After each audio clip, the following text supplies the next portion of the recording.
Hi guys, welcome back to my channel. So today we're going to be talking about sunken cakes, why they sink and how to fix them.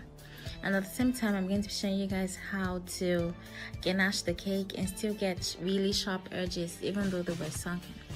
So the first thing we're going to do is cut our cakes into slices, and I'm going to show you guys how to fix the sunken parts without wasting any part of the cake. So first thing you do is cut out the top, like the overhanging parts of the top of the cake, and then stuff it into the hole, like the sunken space in the middle of the cake. So I'm going to show you guys how to position this so it doesn't fall apart or so it doesn't break down. But before we go ahead, I'm going to tell you guys the reasons why cakes might sink in the middle. So the first reason is maybe you added too much baking powder or too much baking soda. It means it rose to a particular point, and then at a point the volume of the flour and sugar and whatever it was you mixed together couldn't hold itself in place to stay there, so it sank in the middle because it was too soft in the middle. So another reason is maybe you added too much fluid. This happens to me usually when I bake vanilla cakes, especially vanilla cupcakes. Seriously, when you make cupcakes that look like that because you added too much whatever it was you added, just throw it away because nobody wants to eat that. There is no way of fixing it, and you don't want to give anybody's child that kind of cake to eat. So in the case of cupcakes, just dump them and make new ones. So the third reason is maybe you opened the oven too early. Usually when you're making maybe a cake or a set of cupcakes, it's best usually when you're making cupcakes, it's best you leave the oven till maybe a few minutes to the estimated time of baking before you open the oven to check if it's okay. The same thing with cakes. You shouldn't just open your oven at any time, because every time you open the oven, you're letting out heat from the oven, and the point is to preserve the heat because it's the heat that bakes the cake. So if you let out heat, it means when you close back the oven has to reheat. I don't know if that makes sense. So now that we've sliced and stuffed our cakes, I'm going to show you guys how to position the cakes so they don't fall in the middle, or so it's not slanty or dented. So be mindful that I put the flat side downwards, so the sunken part was facing upward, and I filled it with buttercream. And the next thing I did was to add the next layer, and I filled that with buttercream as well.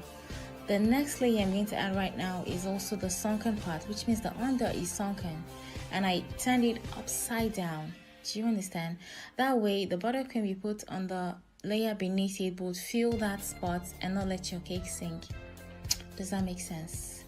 But anyways, every time you stack a cake or you put a cake together, make sure the flat surface is facing up and you fill the spaces as much as possible.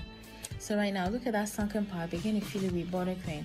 Even though we already filled it with the cake scraps that we cut from the top, we're going to fill this top with buttercream and then put the next layer on it inverted. I'm sure that makes sense, yeah?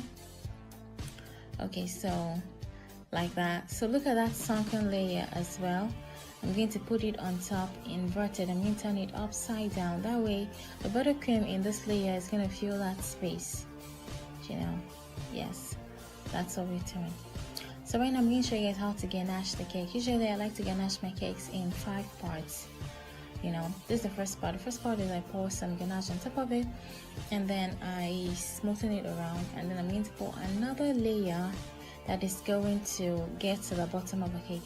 The point of ganaching the cake is to have a coating firm enough for you to put the fondant on, and it will stick and still look very neat. Do you understand? And give you the crisp, sharp edges everyone likes. So right now we're going to cover the whole cake, and we're going to cover it in layers because we want the ganache to not be too thick, but to be thick enough for your fondant to be able to stick to, and for it to be able to hold its spots. I don't know if that makes sense. So now I'm going to add the third layer. This is the third layer, and I'm going to smoothen it around. And be mindful, for every time you leave your ganache out, it starts to firm up. So you should warm it up at intervals in the microwave for like maybe 5 to 10 seconds, 10 seconds, so it to be easy to work with. That way it's more liquidy and to be easier for you to work with. So now this is the first layer. It is really easy. You just want, it's just like your layering makeup. I don't know if that makes sense.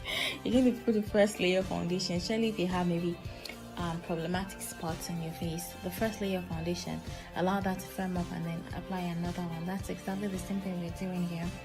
You don't have to wait for it to firm up. As you're working, it's firming up. So that's the more reason why you have to melt your ganache in the microwave at least maybe 2 or 3 times before you finish this step, because it sets up pretty fast. So this is the 5th layer.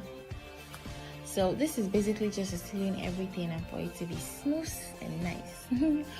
So we're going to smoothen this around and then scrape it. And when you scrape, make sure you're holding your scraper like upright. That way it won't be slanty or your cake won't bend. That way your cake will be straight up. So thank you guys for watching. I hope you learned 1 or 2 things. So like and subscribe and share, and I'll see you guys in my next video.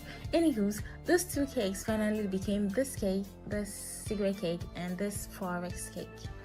Thank you guys. See you next time.